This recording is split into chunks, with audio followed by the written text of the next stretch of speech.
आणि त्यांनी मनापासून या सगळ्या गोष्टी केल्या म्हणून हे स्मारक उभं राहिलं. दिवस रात्र माझ्या मागे लागायचं.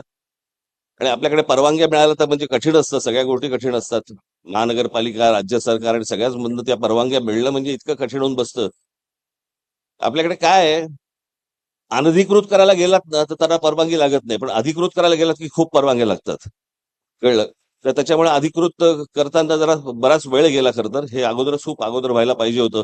पण आज सरांची जयंती आणि या जयंतीच्या निमित्ताने मी सचिन तेंडुलकर यांना मी विचारलं, म्हटलं 3 तारखेला सरांची जयंती त्या दिवशी आपण करूया का? त्या दिवशी त्यांनी तात्काळ हो म्हटलं.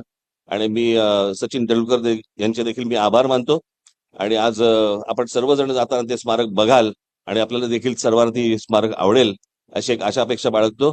आज खरं तर या रांगेमध्ये मी चुकीचा खेळाडू आहे, पण तरी मी बसलोय किंवा मला बसवलंय असं समजा. पण आज तुम्ही सगळेजण इतक्या